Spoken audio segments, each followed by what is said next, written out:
Welcome to Business SOS. This is Rich Sierra, President of Florida Small Business Legal Center. This is episode 79 of Business SOS. Thank you for listening. Today we're going to continue a conversation with David Kinigson. He's the author of The Power of Asking What, Overcome Your Challenges and Fears, Conversations for Mindset in Action. We talked last week, great topics. We specifically talked about mindset and the importance of stay focused on your goals and how to get through breakthrough. And today I'm going to start the question with, what is fear? First of all, David, welcome to the show again. Thank you very much. It's good to be back with you. So segment 2. Yeah, segment 2. And I'm very excited about your book. And there's a lot of material here. We can actually spend one episode per chapter because there's so much depth that you have in your book. But I want to start today about the continuation of our last episode with the question is, what is fear? Cool. Well, in its most basic form, fear is an involuntary response to a real or imagined threat to yourself, to your stuff, to your identity. So it's an involuntary response to a real or imagined threat, and it's actually an involuntary kind of reaction. And it occurs as body sensations, emotions, feelings, thoughts that we have, and we do everything to avoid fear. So because we avoid fear, we'll avoid being embarrassed. We will avoid looking foolish, looking stupid. So anything that is a challenge in our life, we will primarily avoid because of fear. One of the things that I read in your book that stood out at me, which is, I believe it is true, fear is number one deterrent to accomplish what we set our sights on. Say it again? Fear is the number one deterrent to accomplish what we set our sights on. Yeah, absolutely. We set our sights on something, and then if you're a human being, you just kind of naturally have concerns and fears. People won't like what I do. You know, if you notice yourself ever when perhaps somebody said was leading a program, a class, or a workshop, or a meeting, and said, "Who has a question? Raise your hand if you have a question." And nobody has a question. And on the break, you find out everybody had a lot of questions, right? Sure, yeah. I don't know what he meant by that. But people are afraid to look foolish. And it's that kind of fear that stops us in life from, it's the biggest deterrent to accomplishing our goals. And you mentioned also the fear doesn't even have to be real. You have to believe that it's real. It can be perceived fear. Perceived fear, yeah. Which in most situations, it is perceived fear. In many situations, it is perceived fear because it's about something that hasn't happened yet. I mean, that's basically anxiety, you know? Being anxious about an imaginary future that hasn't happened yet. So if you recognize that we go through life in some of perhaps the most important areas of our lives, our health, our success, our relationships, fearful that we won't be liked, fearful that we will look stupid, fearful that he or she will break up with me, things like that, then you won't take risks that are perhaps necessary to accomplish what you want to accomplish in life. I remember my first CLE when I graduated from law school, and I don't know, it was one of the requirements that we had to do when we started practicing law. And the speaker said, and that stuck with me, he said, life is a spectrum of risk. And that quote just stuck with me, now 20 years in practice. Yeah. Because everything we do requires some type of risk. Otherwise, you just don't get up. Even getting out of bed might be a risk, you might fall. So it depends the type of risk that we're willing to take and the choices that we make. And sometimes fear can be paralyzing. And I see that with my clients, with business owners, sometimes I tell them, okay, there's a time to think, there's a time to act. we don't have time. You need to act. Yeah. You need to make a decision. We don't have time to think. Because a lot of times, when I present various options to clients, whether it's settlement, whether it's a decision to take certain action, or we're meeting a specific deadline, which requires us to prepare pleadings, which require time to prepare them, and they want to sleep on it or think about it, and I'm like, we don't have the time. The circumstances are not going to change tomorrow morning. If you think about it, I need an answer now because we just don't have the luxury of time.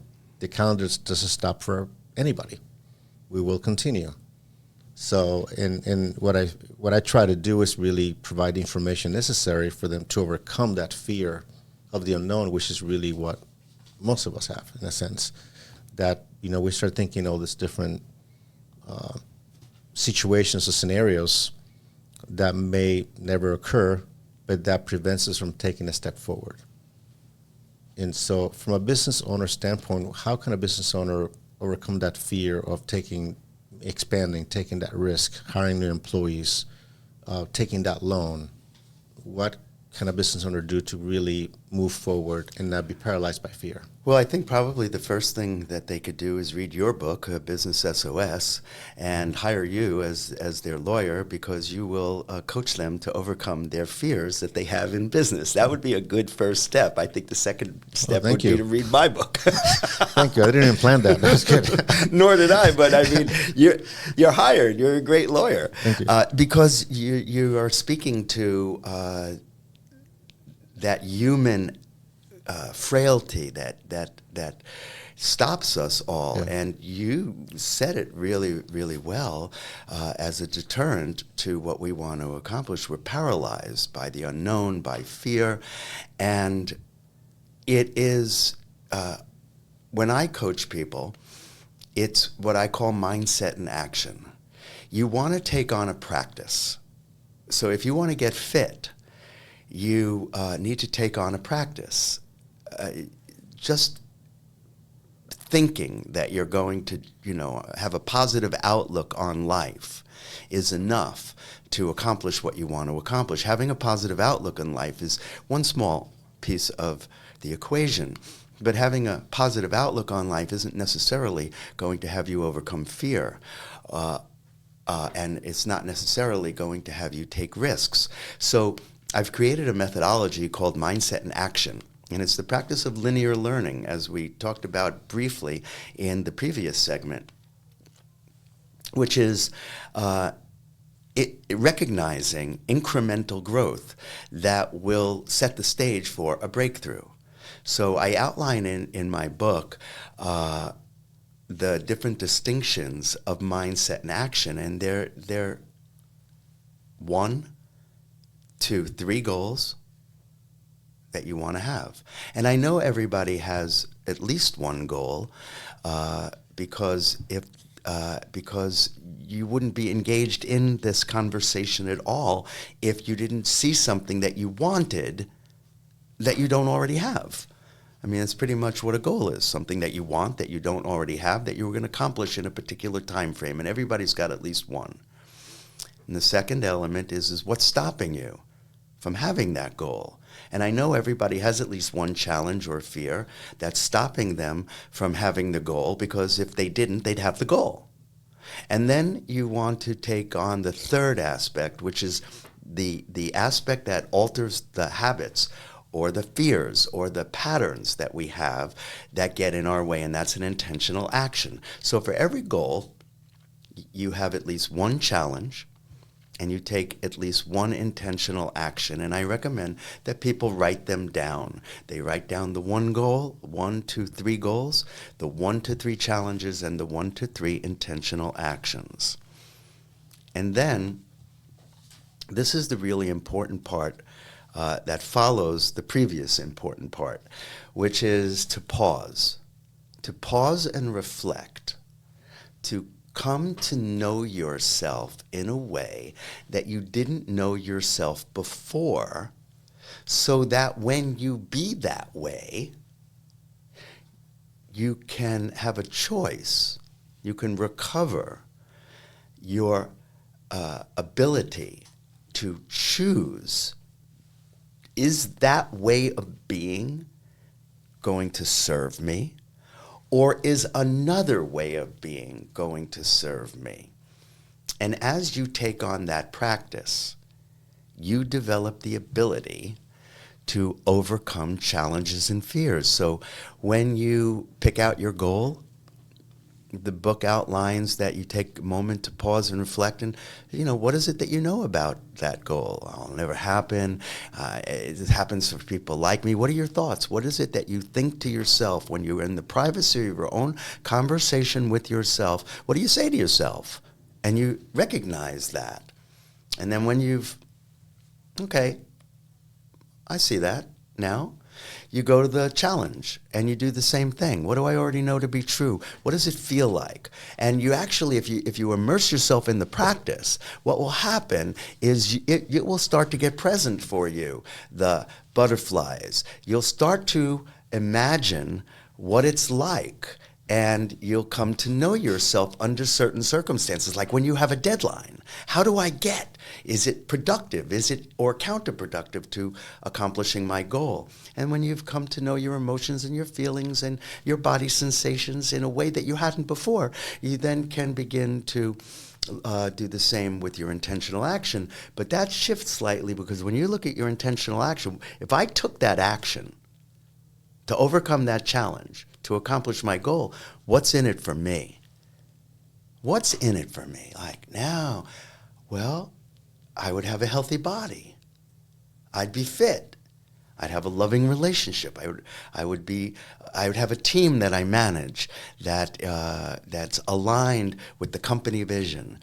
So what's in it for me? And when you take on that practice and you practice it, and then you succeed, or you fail, and you pick yourself up by you pause and like, okay, I'm a little disappointed in myself. You keep practicing looking at areas of your life that weren't available to you before because you were busy making excuses. Reasons why, justifications. See, when you start to do, from where we left off last time to the practice we're talking about today, it's a practice of being human that recognizes your humanity in a way that you develop the skills that the people you admire and respect have that we just didn't develop because that's not how we developed ourselves. And so that's what my book is about. Yeah. One quote that I really stood out to me is in talking about fear. Is courage is the ability to act in the face of fear. We can rewrite our brain and learn to take action when we are afraid. Correct. And in terms of one of the things that I still get nervous, and I've been doing this for 20 years, when I get in front of a judge for a hearing. Yeah. It's just, no matter how much you prepare, you always think there's going to be a question that just going to ask me that I do not know. Yeah. And see, it's unnerving. You're such a great person to converse with. I'm sorry I interrupted you. Go ahead. It's okay. So so I no matter how many years you've been doing this, and you kind of like, and you get more relaxed. So the first question is not directed at me. Then I'm like, okay, I'm good. Or if it's directed at me, I know the answer. I'm like, okay, I'm fine. But you always worry that you read all the material, read all the case law, and you're like, there's something going to be asked that I'm not going to be blanked out. Like that's the greatest fear that I have in hearings, and also in competition. It is, and we have the privilege of competing in martial arts and judo and jiu-jitsu, and Sharon did in taekwondo as well in jiu-jitsu. You always have that butterflies in your stomach, and you're so afraid that the fear is greater than the competition. That's what happens. That you get into the mat, you're so concerned, but you train the last 2 months every single day. Then when you get in the mat, you touch your opponent, everything comes down. Your training kind of takes over.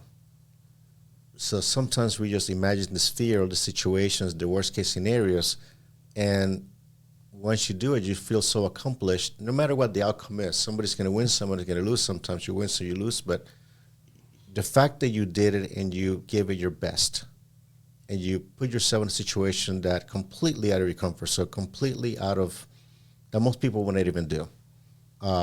You can get hurt. But you realize that you believe in your training and your practice, as you mentioned before, would allow you to perform. So that's why I believe that, as you premise your book, the practice, you mentioned 3 times, practice, practice, practice. If you're going to commit to a goal, you got to stay focused on that particular goal. Yeah, what you're talking about, what practice is about, is what we call doing the work. You do the work in a way that gives you that strength you were pointing to. I think it was Mike Tyson. Mike Tyson used to get up to run when he was training at like 3 o'clock in the morning. And everyone else wouldn't go out to run until like 5 o'clock in the morning. That's 6 o'clock in the morning. And he basically said that when he got in the ring, he knew that gave him an edge because he knew he was doing that and his opponent wasn't doing that. So it gives you a certain strength that you might not have, but it is the practice, the doing the work, that allows us to continually overcome the challenges and fears that we have, which may or may not ever go away.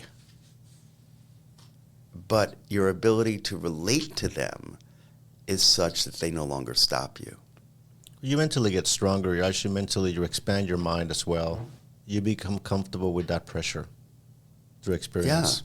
Yeah, exactly. That's where experience comes in. Otherwise, you'll never grow. It's part of the growth process that sometimes we don't see in ourselves, but other people see it and recognize it. So I wanted to ask you as well, in chapter 16, you talk about vision and purpose. Yeah. What is the difference? Well, they're very similar, and they're often interchangeable. But when we recognize that the distinctions we make in language open up certain opportunities, making those distinctions are important. So they're not necessarily interchangeable, but they're very, very aligned. And the biggest difference is between vision and purpose is that vision is how we imagine the future. It's how we visualize the goal that we want to have. It's actually how we visualize or imagine our purpose. So if you have a purpose, visualizing or envisioning that purpose is useful. A purpose is seeing something outside. It's like a very ginormous goal. It's the goal that keeps on giving. So if you have a goal to speak to a group of professionals about trauma with regard to youth at risk, and what would empower the professionals to empower the young people to overcome their trauma, and you want to do it by the end of the year, that's a goal. If what you wanted to do was transform the system in which youth at risk and the professionals that interact with those challenged, traumatic young people, that's ongoing. That basically never ends. As long as there are young people, you will be working toward transforming the system.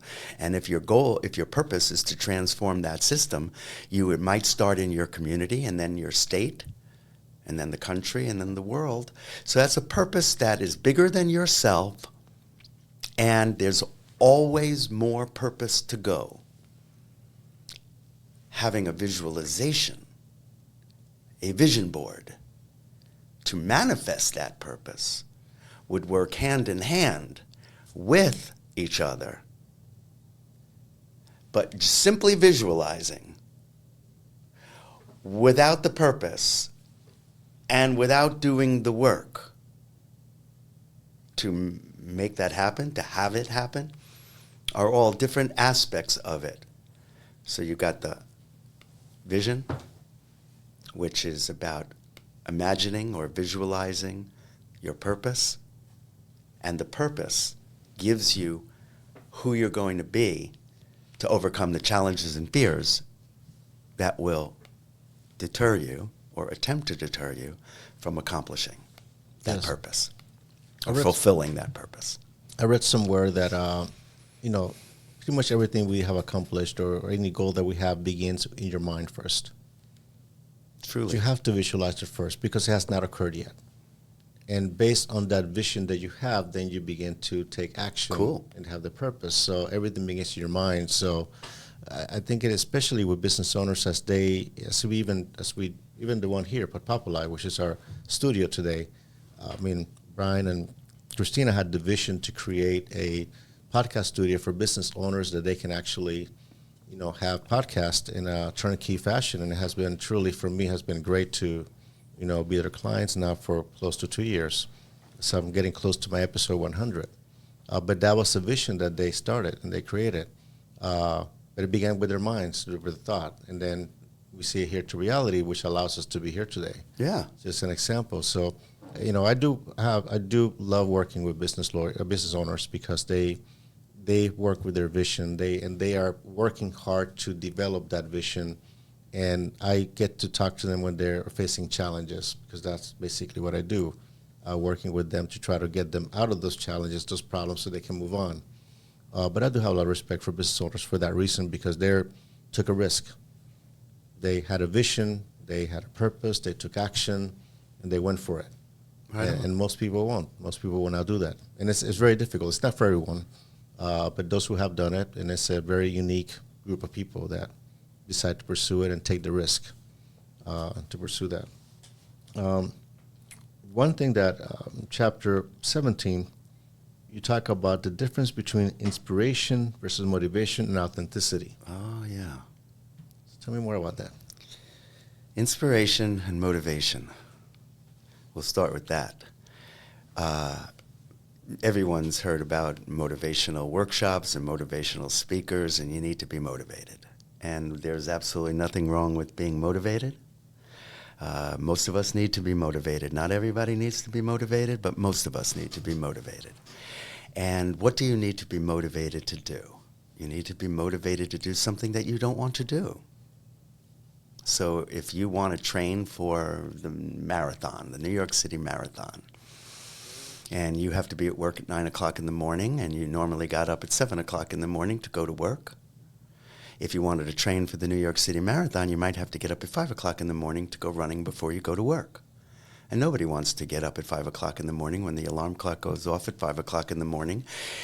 Most people do not jump for joy, and they have a coach and they get motivated. And you need to be motivated to do what you don't want to do.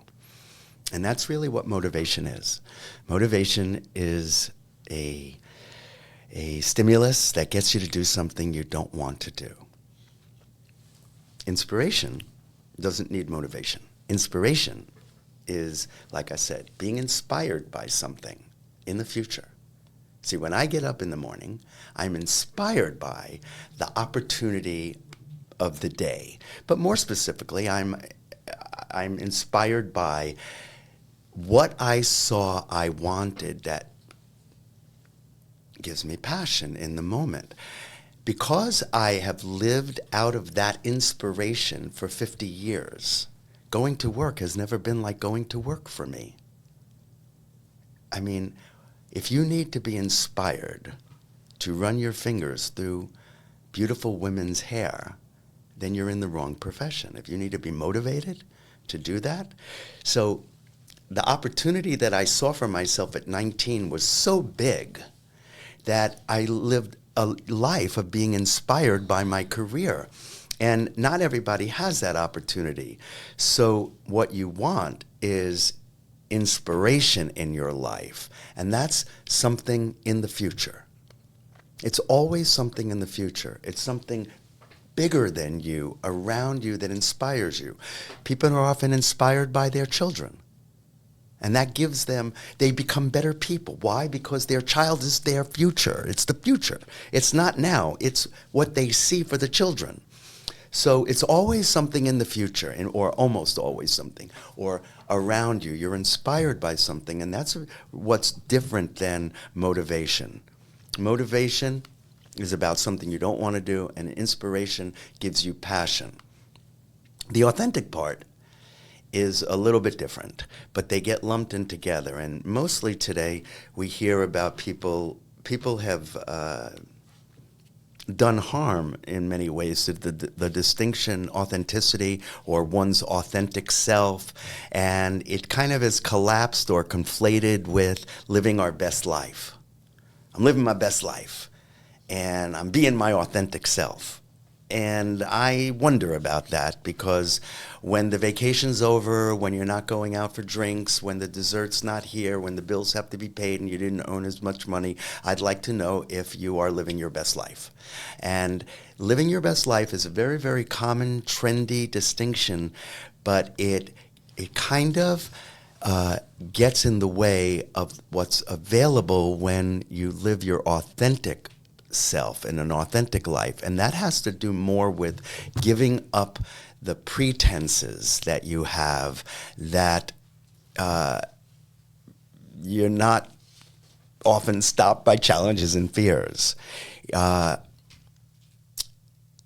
it's another day in paradise and you're, living the dream, I probably would think that it ain't all good. And you have pretenses, and to what's authentic, that goes back to, again, keeping it very rudimentary, going back to excuses and reasons why. Every time you offer a reason why it didn't work out, that is a deterrent to your authentic, an expression of your authentic self. And your authentic self includes those challenges and fears, rather than the pretense that it's all good. But I believe it's also recognizing being true to yourself and being honest with yourself.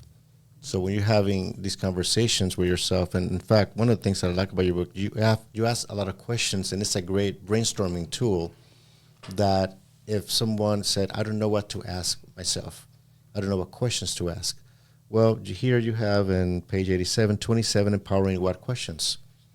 You have them right here, so they can ask the question, what is my purpose and what would fulfill me in life?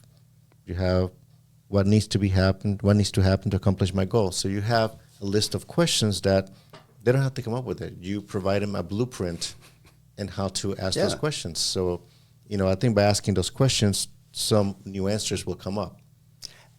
Absolutely. Once you give up the why, and you shift your conversation from why to what, and those questions are a great springboard to evoke a new thinking, and then, of course, new actions. And from there, maybe another line of questions come up after those initial questions. Absolutely. So, I love that fact that you had this question I never thought about before, so I'll be looking at those myself. I want to talk, before we close, so I have a few more minutes, I want to talk about performance excellence. Okay. Tell me more about what is performance excellence from your perspective. Performance excellence goes back to what we've been talking about. It's about overcoming the next hurdle, the next obstacle. There's always more performance excellence to go. And when I use performance excellence in conversational coaching, or when I'm speaking to a large group as a keynote speaker, there's a third word that goes with performance excellence, and that's develop performance excellence. It's the ongoing practice of developing performance excellence. That was the original name that I had for mindset in action. And mindset in action is the practice of developing performance excellence. There's no amount of excellence one can accomplish that will carry the day given the next challenge that you've not overcome. And there's always challenges to overcome.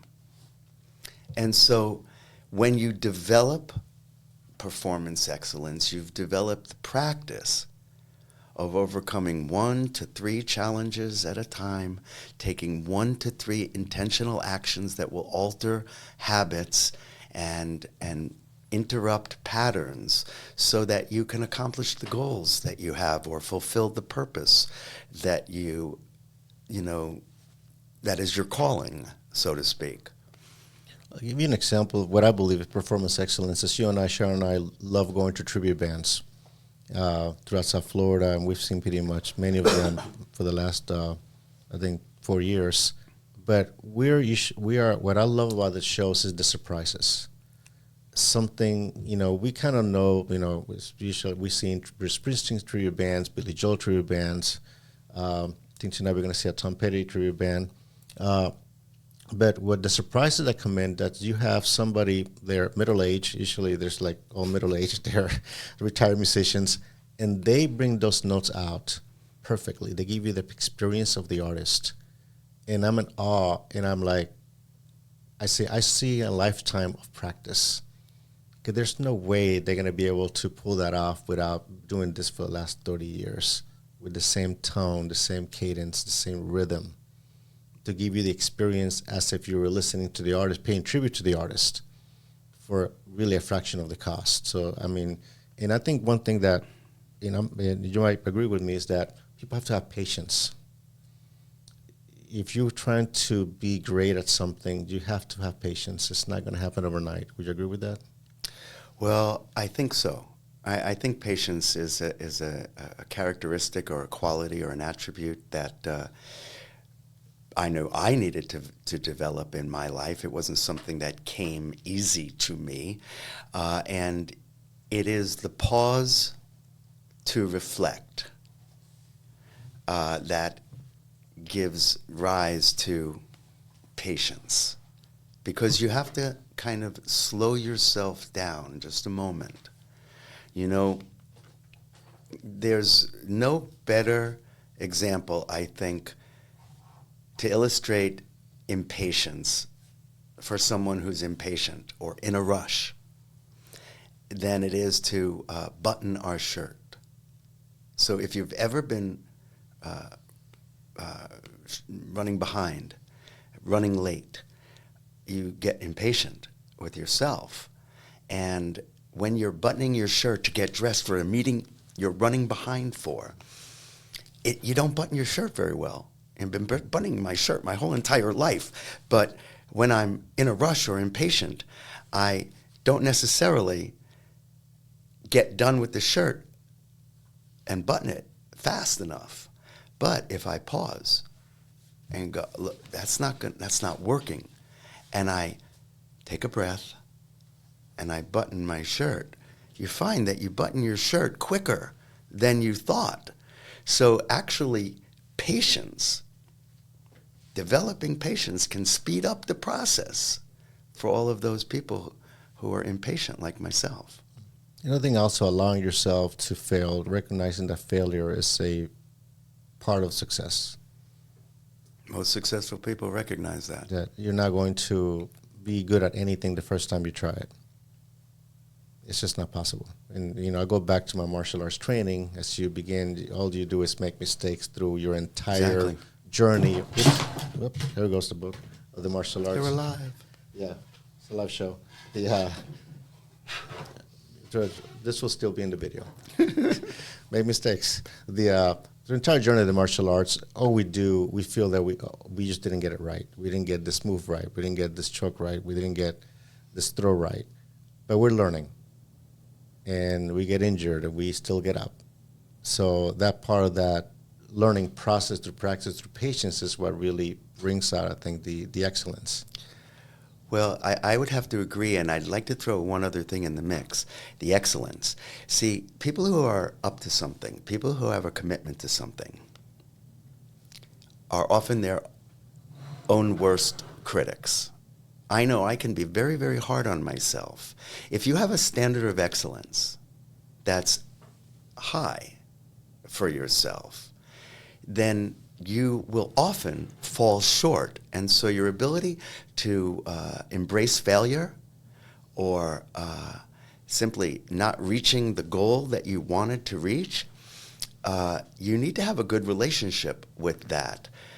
If your commitment is to excellence, if you are committed to average or mediocre, you will find nothing wrong with what you do because you're okay. Everything is good. I'm all right with that. There's no risk. There's no urgency.